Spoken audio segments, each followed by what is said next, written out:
a este taller. Buenas tardes, bienvenidos y bienvenidas de nuevo a este ciclo de talleres contigo de la Fundación New Health. Un placer volver a veros a todos. Os habéis inscrito más de un centenar de personas de diferentes partes del mundo. Muchísimas gracias. Un saludo a todos, un saludo especial a los que estáis por primera vez con nosotros. Hay otras muchas personas que nos acompañáis también muchas veces en estos talleres y esperemos que continuéis con nosotros, ¿no?, en los próximos talleres que organicemos desde la Fundación. Durante estos meses, los ciclos de talleres en la Fundación los vamos a estar haciendo de forma virtual y presencial, y os iremos informando por correo en la web, en nuestras redes sociales, de las fechas de los talleres presenciales que haremos también en Sevilla. Como sabéis, estos talleres se enmarcan dentro del programa de Sevilla Contigo, Ciudad Compasiva, de la Fundación New Health, que se hacen con el objetivo de sensibilizar y de dar herramientas, ¿no?, a familiares, a cuidadores, a personas, a profesionales sobre los procesos de apoyo, de acompañamiento a personas con enfermedad avanzada, final de vida. Y también, ¿no?, con estos talleres, este año estamos colaborando en la participación de un proyecto de investigación liderado por la Facultad de Enfermería de la Universidad de Sevilla, el programa TECMED, que tiene como objetivo el desarrollo de un modelo de atención socioético transcultural para personas en situación de dependencia o en riesgo de exclusión social, así como sus cuidadores. Y por ello, al finalizar este taller, en el día de mañana, a todas las personas que os hayáis inscrito y que sois residentes en Sevilla, os solicitaremos mediante correo electrónico si queréis participar de manera voluntaria en la realización de una encuesta donde podréis cumplimentar una serie de valoraciones sociales, sanitarias, que nos ayuden a implementar este proyecto en la ciudad. En el taller de hoy, los cuerpos duelen, las personas sufren, abordaremos aspectos psicológicos y emocionales de procesos de enfermedad avanzada del final de la vida, tratando de dar hoy importancia a las emociones y tratando de dar las herramientas que nos ayuden a la comunicación y a la gestión de estas emociones durante estos procesos de la vida.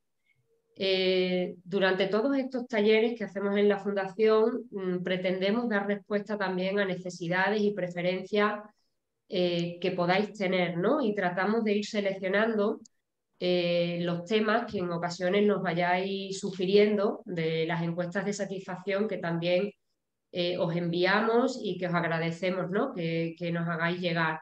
Y por lo tanto os animamos, ¿no?, a que nos pidáis estos temas y con ese fin pues que podamos ir seleccionando y que podamos pedirle a colaboradores, ¿no?, como tenemos hoy a José Miguel, pues que nos vayan dando este tipo de talleres, ¿no? Este taller está siendo grabado, se podrá visualizar a partir de mañana en el canal de YouTube de la Fundación New Faith. Os invito a que os suscribáis a este canal por si queréis que os vayan llegando las alertas de cuando subimos este vídeo o cualquier otro vídeo de otros talleres. Y aún así, ¿no?, como sois asistentes, os enviaremos el enlace a vuestros correos, ¿no?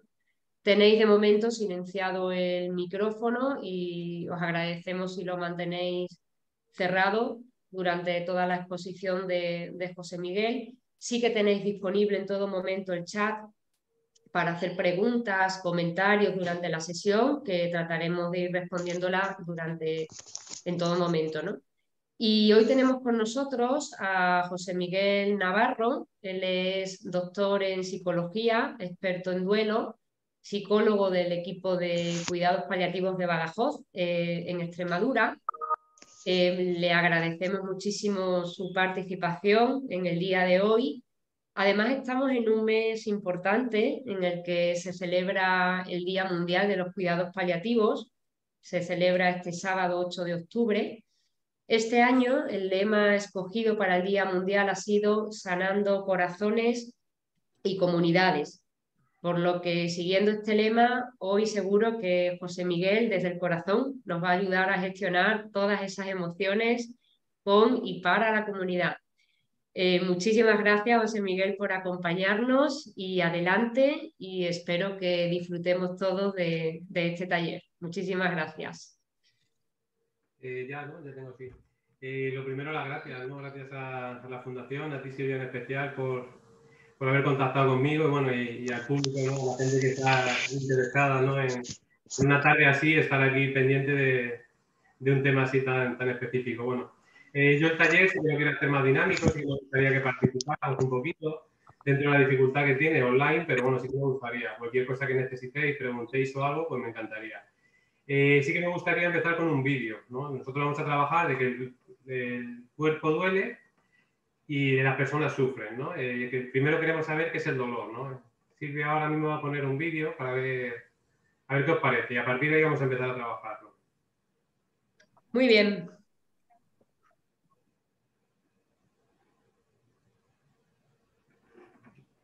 Este no es, ¿eh? Es este. ¿Ahí?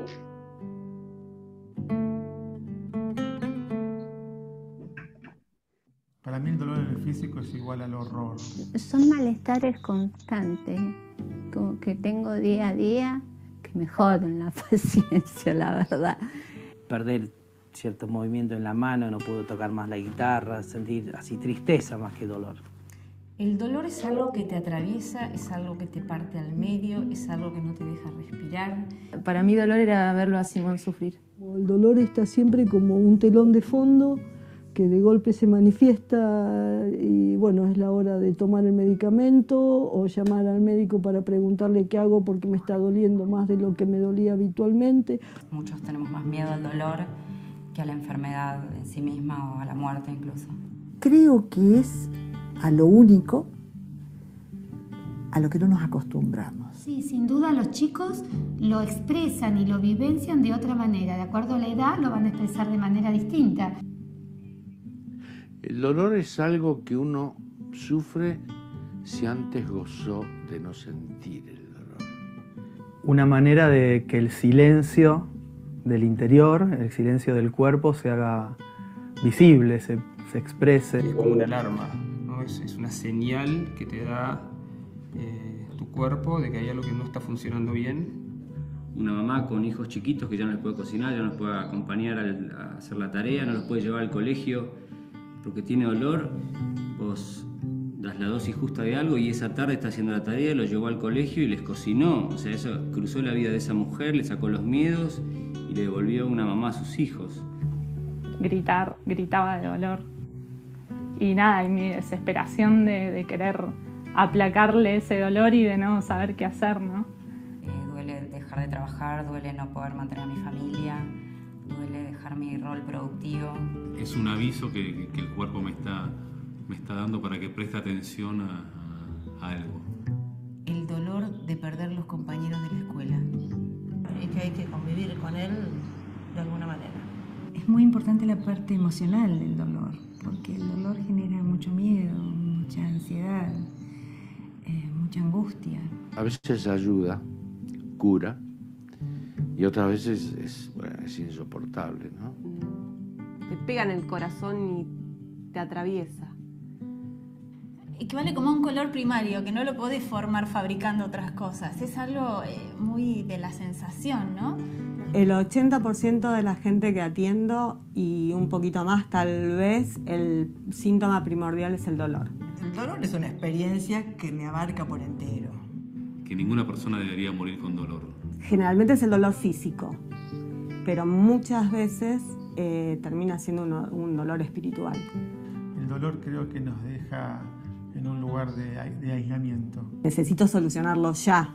Que lo primero, para mí los paliativos, lo primero es el alivio de síntomas desde lo orgánico, porque si no hay cosa que alivie lo orgánico, no hay posibilidad de nada. Un niño con dolor es un niño. Pero Bueno, el dolor es algo que cruza a la persona, cruza a la familia, cruza las noches. Es una de las experiencias humanas más duras y por eso es un derecho humano el alivio al dolor. Cuando vos sacás a alguien del dolor, prácticamente lo devolvés a la vida.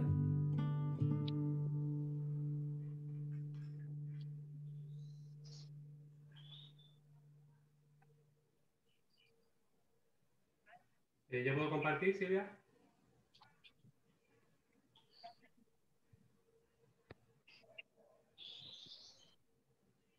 Ya estamos por aquí.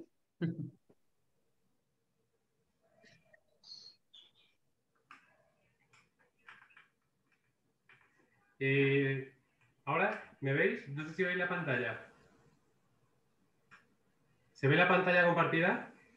No, José Miguel, de momento no la tienes compartida. A mí sí que me sale.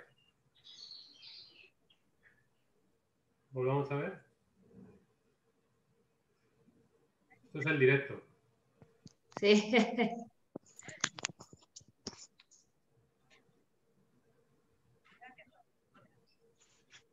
La acabamos de probar y funcionaba, ¿eh? Sí, bueno. Ahora la estás compartiendo. Sí, vamos, la doy a compartir y no lo carga, no sé. Si quieres la comparto yo tu presentación. Si la tiene, la comparte, ¿vale? Dame un segundo.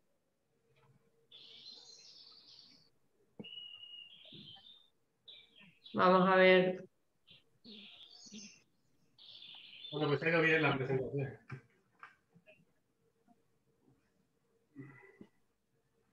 Ahí la estamos viendo, ¿verdad?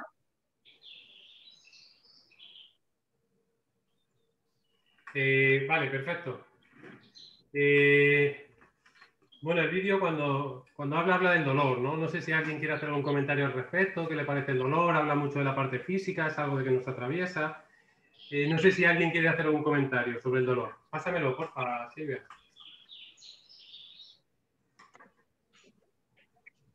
¿Puedes pasarla? Sí. Vale. Esto es lo que aparece en el vídeo, ¿no?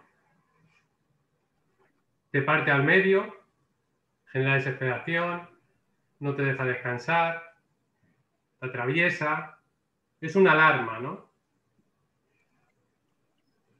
Pasa, por favor. No, esta es. Hace años se consideraba el dolor como una sensación, simplemente era una sensación de un impulso nervioso que llegaba al cerebro y era una respuesta, ¿vale? En el año 73 hay un grupo de expertos que se reúnen en Estados Unidos y deciden, y lo que quieren es definir el dolor. En esta definición aparece como una experiencia sensorial y emocional. Es que no lo veo entero, Silvia. ¿Qué es lo que no ves? Los carteles, la presentación. Déjame un segundo. Vuelve a intentar compartir la pantalla. Tu pantalla. Sí, pero no me deja. ¿Por qué? ¿Porque no tienes la opción o...? Sí, antes lo he visto desde allí. A ver, ahora te he hecho anfitrión, a ver si ahora puedes.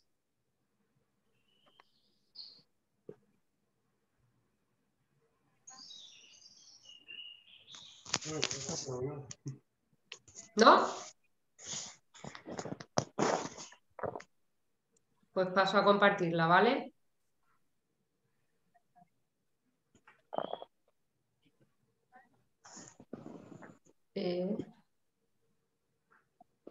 Perdonadnos. Sí, esto no estaba preparado así.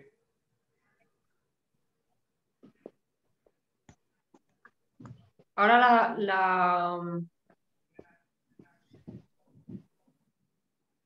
¿la ves? Entera no, a ver, pasa para atrás. Claro, es que no veo porque está la gente. Toda esta parte se me corta. Puedes mover la tablita donde sale la gente al otro lado. A vista moderador o vista... Fenomenal. Gracias. Vale, ahora ya sí.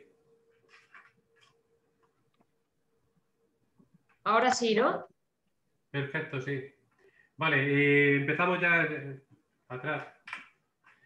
Vale, ya más o menos empezamos, ¿no? Ahora ya, bueno, vamos a intentar mejorar como hemos empezado. Os comentaba, en el 73 hay un grupo de expertos en Estados Unidos que se reúnen para definir lo que es el dolor. Hasta entonces el dolor se había considerado una sensación, lo que decía anteriormente. El cerebro tenía la capacidad de detectar una señal, ¿no? Una lesión que tuviéramos, pero no llegaba a procesarla. A partir de ahí se reúne un grupo de expertos, como digo, y lo definen como una experiencia sensorial y emocional, desagradable, asociada a lesiones tisulares reales o posibles, o expresadas como si esas lesiones existiesen. Si vemos esta definición, yo creo que hay aspectos claves, ¿no? Sensorial y emocional. A partir de ahí empiezan a darle valor a las emociones. Ya deja de ser una sensación para ser algo más perceptivo, ¿no? Ya es algo que se procesa, tenemos un estímulo, lo procesamos y dependiendo de nuestro contexto social, dependiendo de nuestros valores, le damos un significado al dolor.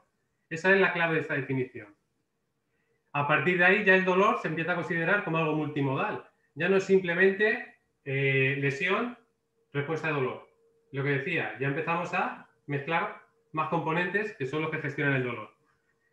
Importante también, emocional desagradable, asociado a lesiones tisulares reales o posibles. Cuando hablamos de posibles, ya estamos dando un valor subjetivo.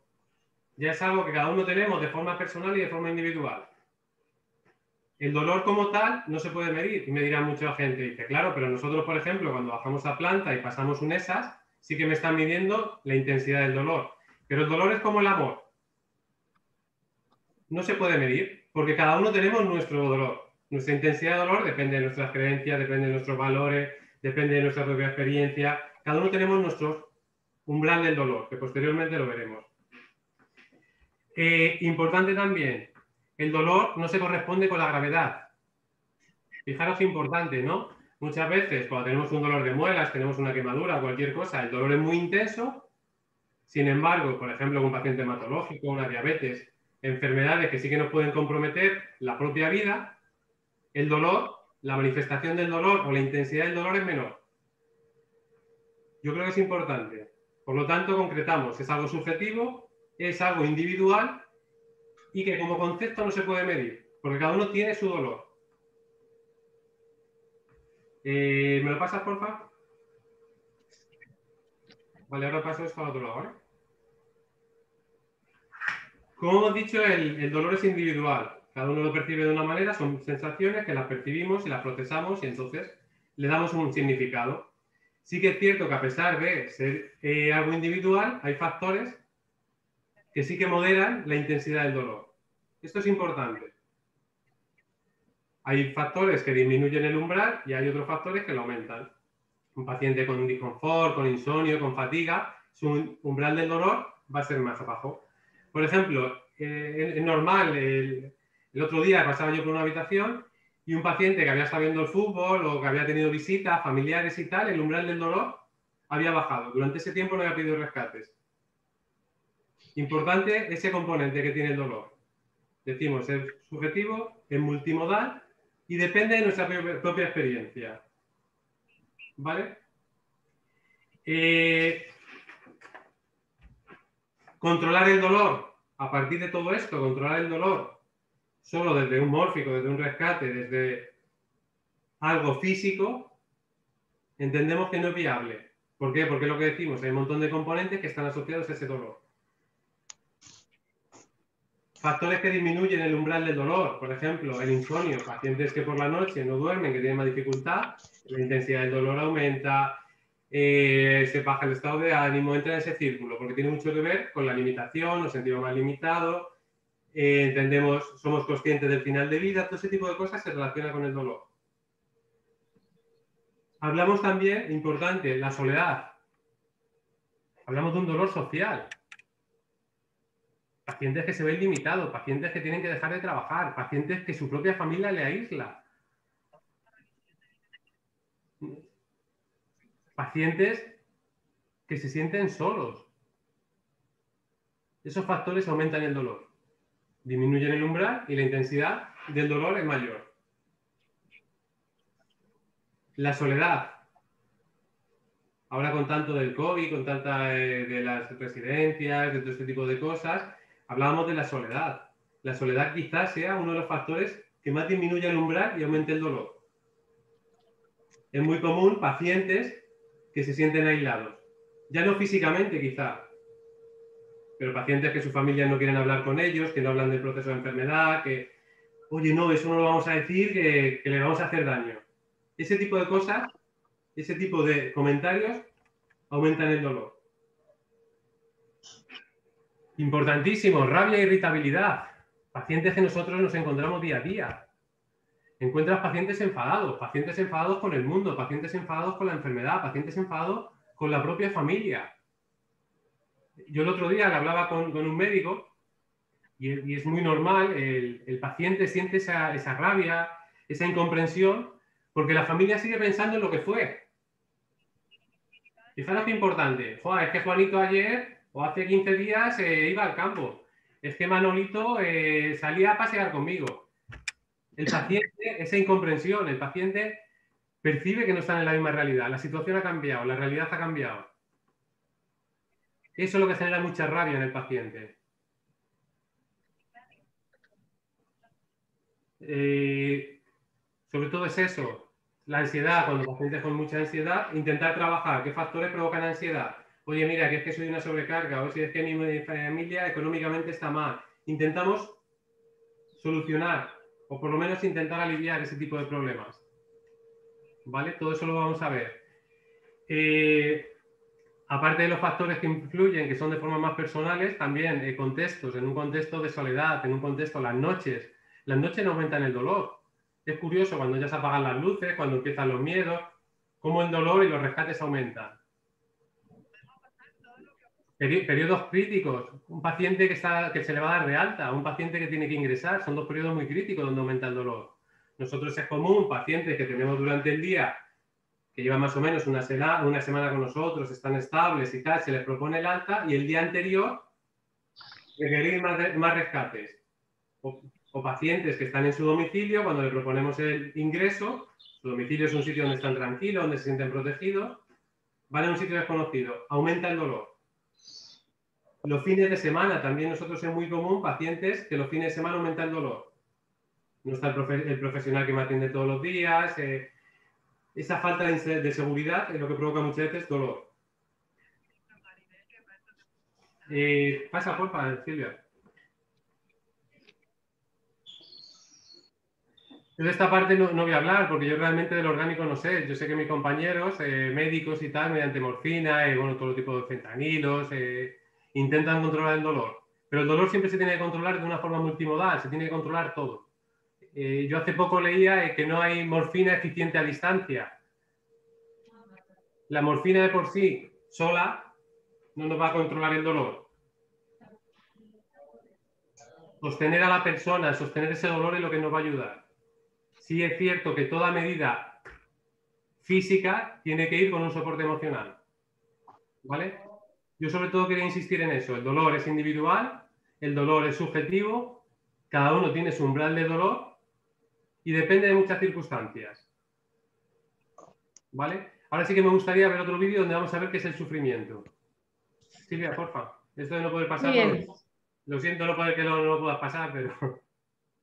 Dame un segundito. Que busco vídeo, ¿vale? Vale, perfecto. Perdonad que haya sido así.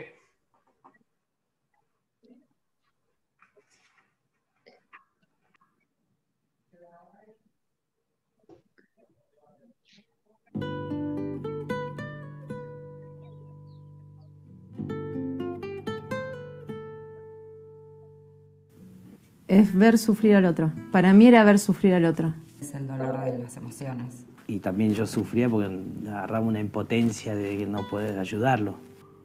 Una pausa. No sé, pasé miedo, náuseas, cansancio. No encontrar un sentido a lo que estoy transitando. Es estar pensando en algo que me hace mal continuamente.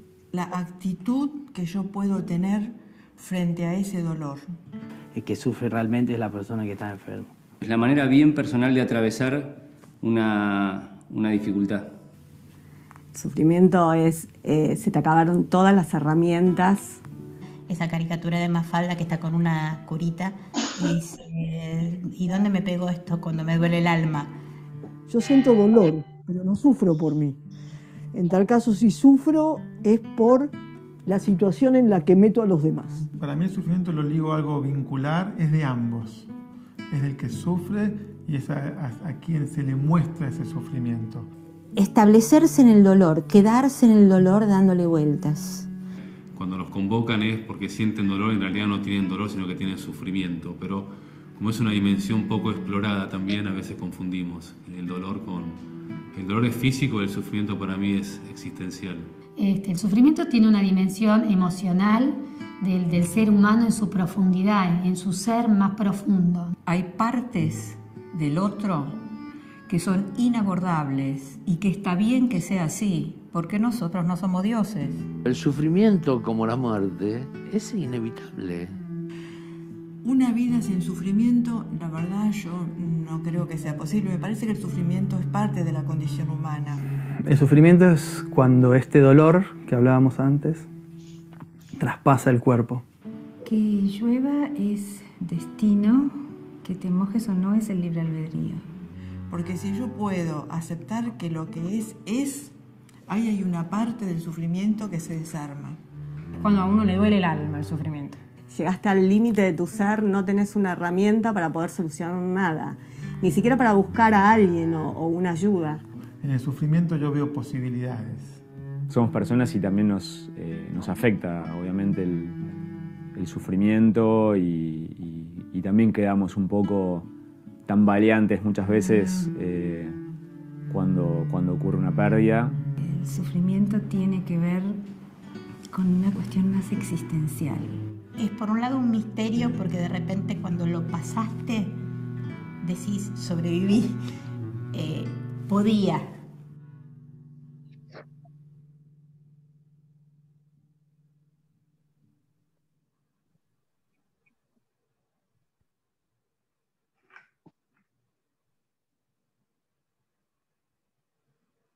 Ahí seguimos, ¿no?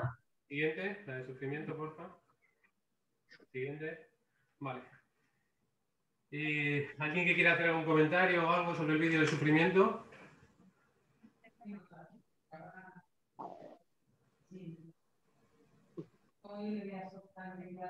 Se oye algo de fondo, no sé.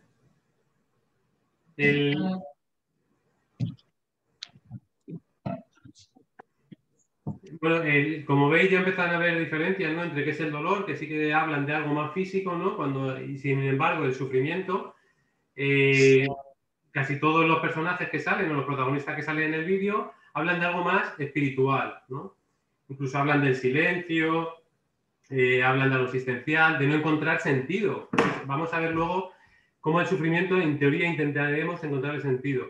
Importantísimo, algo inevitable. La sociedad actual, insistimos en evitar el sufrimiento, sobre todo los padres, ¿no? Esos padres de intentar proteger a los niños en todo y tal, cuando el sufrimiento es algo inherente al ser humano. Nosotros en consulta decimos, oye, lo que no podemos evitar es que sufra un niño. A lo mejor sí que podemos darle herramientas para cuando tenga que sufrir. Porque forma parte de la misma vida. El sufrimiento es vida, ¿vale? Hacer sufrir al otro. Fijaros qué importante, cómo el sufrimiento es compartido. El dolor es más algo personal. Nosotros en nuestra práctica diaria, el sufrimiento tiene mucho más que ver con el otro también, decía un médico. Dolor de las emociones. Aquí ya estamos dejando toda esa parte física por algo más emocional. Muchas veces dicen que el sufrimiento son las heridas del alma que sangran en silencio. No sé si la habéis oído alguna vez. Y realmente es curioso, cuando nosotros tenemos un dolor agudo, la forma de manifestarlo mediante gritos. Cuando te duelen mucho las muelas, gritas o chillas o manifestaciones de dolor. Sin embargo, cuando te duele el alma, que es nuestro día a día, la mayoría tienden a esa introspección. Son más introvertidos, se vuelven más reservados, más callados. Y tiene que ver mucho con la forma de gestionar el sufrimiento. ¿Vale? Pasa, porfa. igual, bueno, un grupo de gente se reúne y tal, y la idea era para definir el sufrimiento. Ramón Vallés lo que dice que es el ser humano sufre cuando acontece algo que percibe como una amenaza importante a su integridad y al mismo tiempo cree que carece de recursos para hacerle frente. Case dice, las personas que padecen dolor declaran con frecuencia que únicamente sufren cuando su origen es desconocido, creen que no puede ser aliviado, su significado es funesto y lo perciben como una amenaza. Fijaros qué importante, los dos coinciden en que es una amenaza y que no tenemos recursos. La mayoría de problemas que nos encontramos o situaciones que nos encontramos en el día a día es lo que provoca luego esa ansiedad, esa tristeza. La amenaza y como que no tenemos recursos para gestionarlos. Castle dice también algo que es muy importante. Su significado es funesto. El significado que tenga el sufrimiento es lo que nos va a hacer. Aceptar el sufrimiento o negarlo.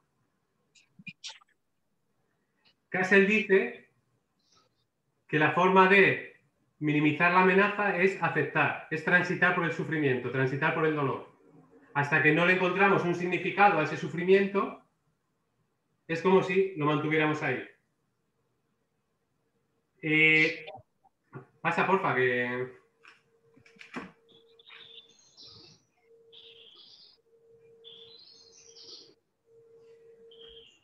Importantísimo esto. El sufrimiento a final de vida. Nosotros nos encontramos, por hacer la distinción, dos tipos de sufrimiento.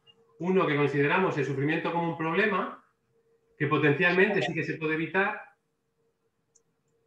Por ejemplo, un paciente que está con una limitación funcional y no puede salir a la calle. Oye, pues a lo mejor mediante adaptación o compensación vamos a conseguirle una silla de ruedas para que pueda salir. Paciente que se siente una carga porque su familia, su mujer tiene que estar constantemente. Pues vamos a intentar buscarle un cuidador o un voluntario que cubra estas horas. Por tanto, cuando hablamos de sufrimiento como problema, hablamos de sufrimiento potencialmente evitable. Es cierto que a lo mejor nuestro día a día no se puede evitar. Quiero decir, un paciente que tenía una pareja, la pareja le deja, potencialmente es evitable. Pero a lo mejor esa pareja no quiere volver con él en ese momento. Pero sí es un tipo de sufrimiento que pudiéramos evitar. Si no conseguimos evitar, la función del profesional es adaptarnos y adaptar al paciente. ¿Qué podemos hacer con lo que tenemos? Yo siempre digo una historia en consulta que digo, deseo menos realidad igual a malestar emocional. Es con la realidad que tenemos, ¿qué podemos hacer con ella? La realidad la podemos modificar la actitud que tenemos hacia ella. O como veremos después, lo que decía Víctor Frank, la voluntad. ¿Vale? Luego aparece otro tipo de sufrimiento que tiene que ver mucho más con el sufrimiento existencial. Cuando yo pongo ahí que no es evitable, es inherente al ser humano. Tiene mucho que ver con el límite. La persona tiene un límite, tiene un déficit, una carencia y llegamos hasta donde llegamos. Esto es muy común en final de vida. Oye, si piensas en positivo, si haces tal, te vas a curar. No, tenemos un límite. Y ser consciente de este límite es lo que nos genera sufrimiento. Y luego este límite como frontera. Nosotros estamos en algo que conocemos, el salto. El saltar a lo que no desconocemos es lo que genera ese sufrimiento. El hombre toma conciencia en ese final de vida de que es limitado. Y eso tiene mucho que ver con el sufrimiento existencial.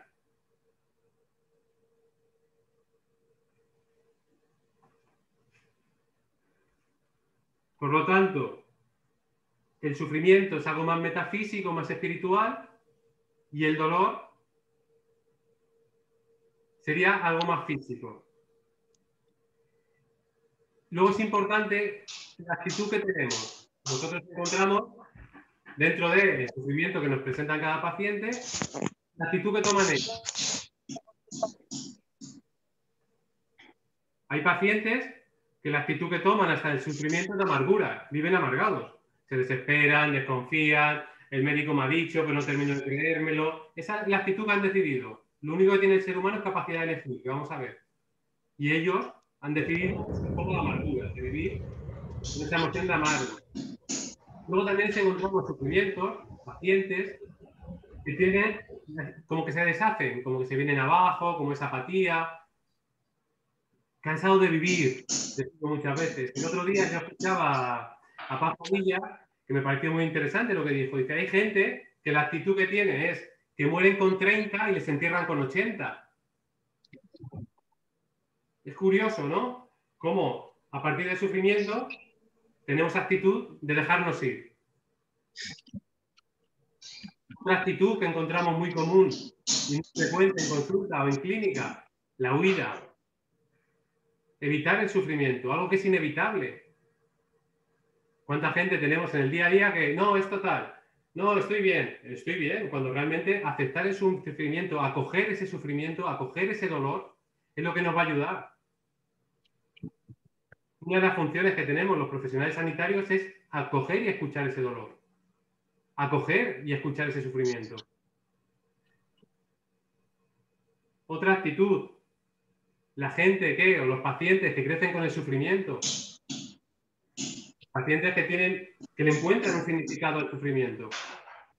Fijaros qué curioso es curioso, ¿no?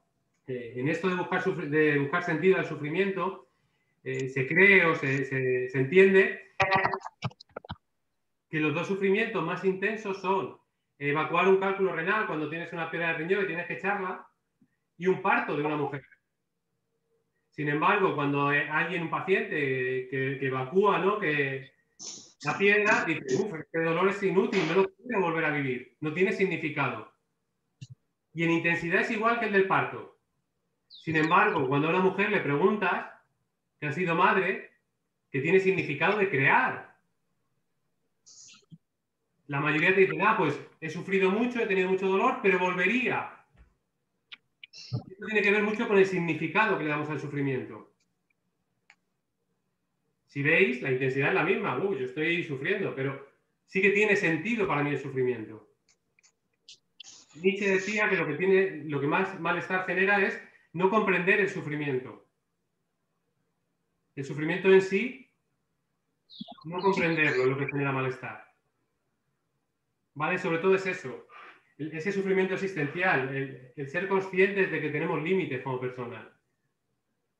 ¿Vale? En ese sentido quería... por ejemplo, en la fotografía, lo que dice, uno de los problemas ortográficos de la vida es no saber poner punto final. No aceptar. Negar la realidad es lo que nos conlleva este sufrimiento. Claro, ahora como profesionales, ¿qué podemos hacer? Porque tú le llegas al paciente y dices, bueno, si piensas, si la aceptas y tal, te va a ayudar la adaptación. Pero el paciente lo que te dice sí, pero el que me estoy muriendo soy yo. El que estoy dejando a mi familia soy yo. ¿Qué podemos hacer como profesionales? Pasa, Silvia, por favor.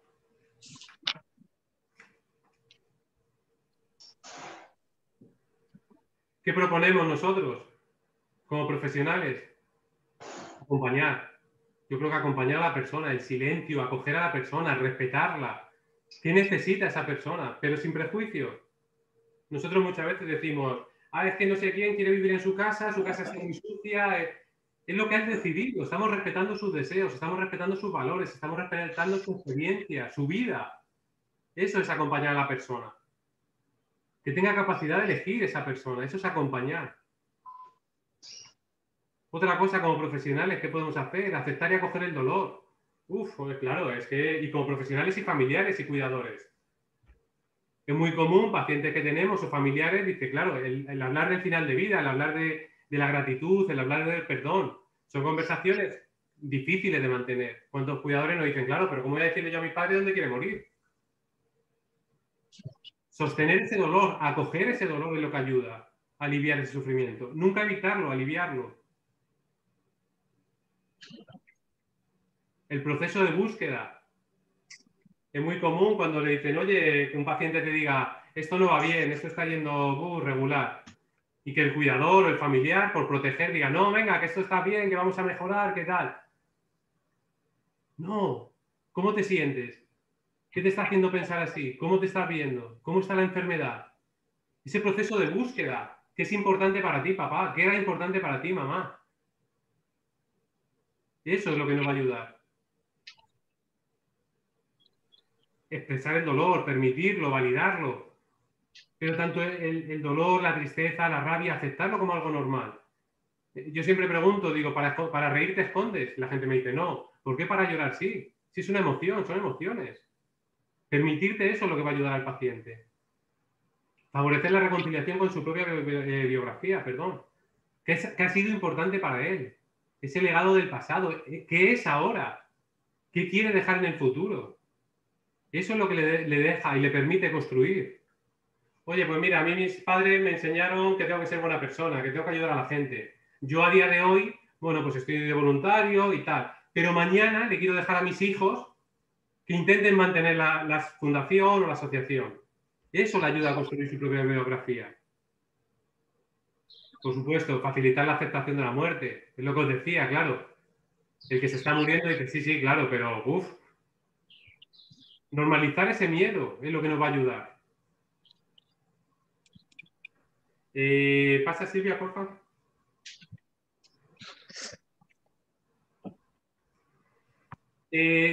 No quería terminar sin esto. Me parece una de las claves del sufrimiento. Hemos pasado de épocas atrás donde el sufrimiento era vamos a ser fuertes, vamos a ser, incluso el hombre que no sufría, ¿no? Se le tachaba de flojeras y tal y que cual, ¿no? Pasemos de ese dolorismo. El sufrimiento no es bueno en sí, el sufrimiento no es bondad. En sí no es bueno. Lo que tenemos que intentar encontrar es un sentido a ese sufrimiento. Sufrir por sufrir no tiene sentido. Luego en el otro lado también, la huida. No, yo estoy bien, vamos, yo estoy bien, vamos, a mí no me pasa nada. Yo siempre estoy bien. Eso es muy común también en final de vida. No, yo no sufro, yo soy fuerte. Yo soy fuerte. ¿Cuántas veces lo hemos escuchado? Permítete sufrir. En un extremo está el evito y en otro está el me voy a fustigar. No, busquemos ese equilibrio. Importante, el sufrimiento. El sufrimiento es un resultado. Muchas veces la gente te dice, no, gracias a tener un cáncer, me han diagnosticado de cáncer de mama, he tenido un montón de sesiones de quimioterapia y tal, pero gracias a eso he crecido, soy mejor persona, me siento... Yo tenía un amigo que decía, joder, no sé quién tuvo un accidente y a partir de ahí vio la vida de otra manera. Y yo le decía, yo no necesito tener ese accidente. Tenemos que intentar crecer sin tener... No todo el infortunio que aparece, no todo es la causa de sufrir, no, es una oportunidad. Sobre todo no es gracias a ese sufrimiento crezco, sino a pesar de ese sufrimiento crezco. Esto lo explica muy bien Víctor Frank cuando habla de la logoterapia y tal, cuando está en Auschwitz, está en un campo de concentración, un psiquiatra dice eso. Cómo a pesar de mis circunstancias, lo que tiene el ser humano es la capacidad de elegir qué hacer con esas circunstancias. Esa es la clave en esto. Pasa Silvia, por favor.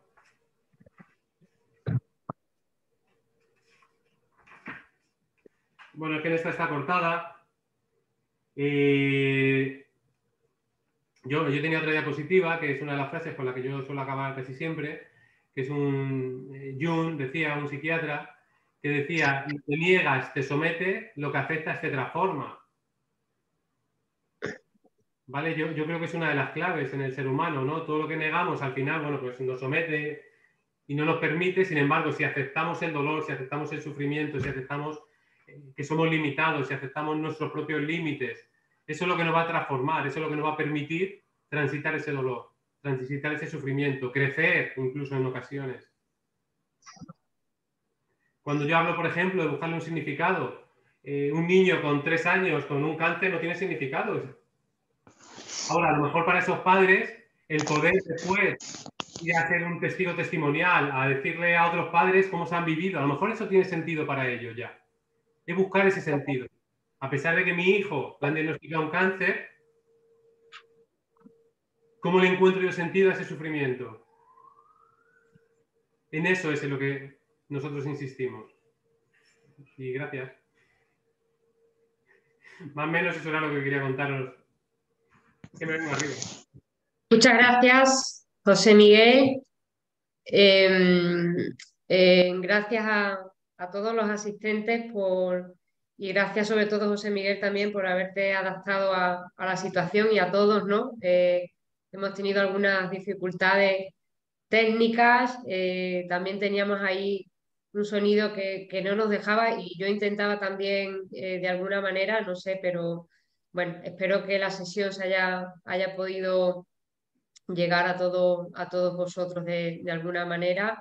Y me gustaría, ¿no? Pues si tenéis pues, comentarios, reflexiones, si queréis aportar también qué es para vosotros, ¿no? Ese sufrimiento, ese dolor o cómo lo vivís, ¿no? Tanto por las situaciones en las que podéis haber vivido, como por las personas a las que acompañáis, como profesionales. Bueno, pues estáis invitados también, ¿no? Ahora tenemos un tiempo, unos 10 minutos para que podáis compartir y os damos ese espacio. Yo sé que ahora hay un tiempo de reflexión después de la charla de José Miguel, que nos ha dado muchas pinceladas, ¿no? De lo que es el dolor, lo que es el sufrimiento y también, bueno, pues poder incluso diferenciar, ¿no? Ambas cosas. Aquí tenemos, por ejemplo, un comentario de Claudia Lorena que dice importante la mirada que da sobre el sufrimiento, ¿no? Y cómo puede cambiar el propio contexto, ¿no? de lo que es ese sufrimiento y cómo lo puede vivir cada una de esas personas, ¿no? Maneras diferentes de ver el dolor y el sufrimiento y saber cómo abordarlos, ¿no? Cómo poder tener también en cuenta esas emociones, ¿no? Incluso ahí, José Miguel, desde tus experiencias, ¿no? También desde tu profesión, eh, claro, supongo que en muchas ocasiones a veces dice es un sufrimiento, es dolor, ¿no? Ese concepto también del dolor total del que siempre hablamos, ¿no? Entonces, bueno, pues también los propios profesionales, cuando hablamos de un equipo de cuidados paliativos, ¿no? Trabajando en equipo, pues sí que podéis ser muchas veces capaces de abordar toda esa multidimensionalidad que a lo mejor confluyen, ¿no? En ese sufrimiento, ¿no? Entonces ahí, bueno, no sé si nos puedes aportar algo. Fíjate qué importante lo que dices, ¿no, Silvia? Vamos, yo trabajo en un equipo y además es un privilegio de equipo, quiero decir, es un orgullo trabajar con ellos y además es un aprendizaje diario. Pero, por ejemplo, esto que dices del dolor total, ¿no? El otro día, por ejemplo, bueno, la compañera y tal, había una señora con un de mama que había progresado la enfermedad y no paraba de pedir rescates, ¿no? Quiero decir, una angustia existencial, bueno, tiene que ver mucho con el final de vida y tal. Y entonces esta médico lo que hizo fue sentarse con ella 1 hora, ¿sabes? Se sentó con ella, estuvo hablando, hablaban de su casa, hablaban de interiores, tal. A partir de ahí, los rescates tienden a bajar, ¿vale? Como es lo que te decía hace un momentito, es algo conjunto, ¿no? Nosotros cuando trabajamos el dolor total, que es lo que tú dices, sí que hay veces que sí que suele aparecer, lo primero es complicado de trabajar. A mí me parece que hay una parte ahí de angustia que, bueno, tenemos casos que al final, bueno, pero sobre todo trabajarlo desde la aceptación. Quiero decir, romper con el paciente para que sea capaz de aceptar ese dolor es una de las claves. Mezclado con, bueno, pues el sudimedazolán, lo que sea, ¿no? Pero es esto, ¿no? Es lo que te decía, esta mujer, vamos, la médico esta el otro día, simplemente el hecho de estar, el acoger el dolor, el escuchar el dolor de esa paciente, alivió el sufrimiento. Una paciente que llevaba ingresada 20 días en oncología, que tal, que no paraba de pedir rescates, pero simplemente eso, ¿cómo alivia? Yo creo que es una de las claves, ¿no? Quiero decir, el acoger. Claro, el problema de acoger el dolor es que duele. Es que a nosotros como profesionales nos duele también, claro. Acoger el dolor de un familiar que se está muriendo, uff. ¿Vale? No sé si tenemos ahí 2 preguntas, muchas gracias.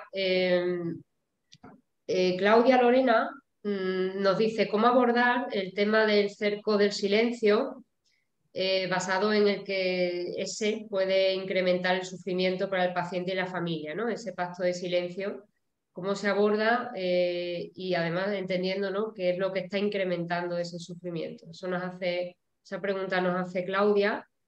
Y luego también, casi que bastante relacionada, bueno, o también tiene que ver con esa negación o con ese pacto de silencio o con esos pacientes con los que no quieren hablar, ¿no? También cómo se maneja el sufrimiento con esas personas, ¿no? Quizás el que sufre hacia adentro, ¿no? Yo, por ejemplo, paciente que no quiere hablar, lo primero es respetarle. Quiero decir, yo hay veces que voy, pacientes que me dicen, esta mañana, por ejemplo, he bajado a hablar con una señora y sí que puede ser un dolor total, tiene una angustia alta y tal. Intentaba hablar con ella y cada cosa que me contaba decía, bueno, ya está. Bueno, ya está. ¿Sabes? Quiero decir, yo creo que lo primero es respetar los deseos del paciente en ese momento, ver el momento, cuando él quiere, y sobre todo yo creo que es importante el que sepa que estás, ¿no? Yo a lo mejor bajo a planta y me dice, oye, no quiero hablar, pero bueno, que sepas que estoy. Si en un momento lo necesitas, yo volveré, si tú me das permiso. Yo además siempre pido permiso al paciente para casi todo, ¿no? ¿Te gustaría que volviera otro día? Si me dicen sí, sí, que no, pues tal. Y luego la forma de hablar con ellos, pues hay veces que empezamos hablando de fútbol o hasta que va generando un vínculo. Realmente yo creo que lo más terapéutico es el vínculo que generas con el paciente y a partir de ahí es como puedes. Pero no, muchas veces sí que existe ese rechazo. En cuanto a la conspiración y la familia y querer proteger, yo siempre lo resumo, además cuando hablo con las familias, que entiendo que es una protección mal encauzada, ¿no? Porque la mayoría de familiares lo hacen por proteger. No, yo no voy a decir esto, que bastante tiene él con tal. Yo no voy a decir tal, ¿no? Y entonces, pues, bueno, yo intento sobre todo eso, confrontar, por decirlo de una manera, y siempre desde una sobreprotección mal encauzada, ¿no? Quiero decir, si usted estuviera en su lugar, ¿qué haría? Nosotros que tenemos que protegerle y ayudarle, si se siente engañado. Vamos, yo creo que eso es lo que todos hacemos más o menos. Pero sobre todo siempre en la otra pregunta, respetar al paciente. Yo creo que es la clave, vamos. Y puedes bajar un día, otro y que te siga rechazando, ¿no? Luego una vez que ya genera vínculo, yo creo que es más fácil. No sé si te he respondido. Muy bien, bueno, yo creo que sí, y además muy interesante, ¿no? Lo que comentas, ¿no? De siempre tener en cuenta esa preferencia, ¿no? En la persona, que eso es primordial. Bueno, no sé si tenéis alguna otra pregunta. Os dejamos ahí en el chat por si queréis hacerla. También hay muchísimos mensajes de agradecimiento y sobre todo de gracias también por la ayuda, por la presentación, Muchas gracias que también reitero. Así que muchísimas gracias. Ya sabéis que os enviaremos esta presentación en el día de mañana y esperamos que haya sido de vuestro gusto y bueno, pues trataremos de seguir teniendo más talleres a lo largo de estos meses y esperamos volver a veros muy pronto. Muchísimas gracias, José Miguel. Hasta la próxima. Gracias, de verdad, vamos. Siento que hayamos empezado así regular, pero luego... Gracias de verdad a todos. Un verdadero placer. Las cosas del directo es lo que nos hacen ver que estamos aquí presentes, así que eso ya no hay ningún problema con esas cosas. Esto habrá que cortar y O pegar. sea que eso, nosotros estamos en familia, así que muchísimas gracias. Muchas gracias a todos, de verdad. Un abrazo a todos, un gusto verlos a todos.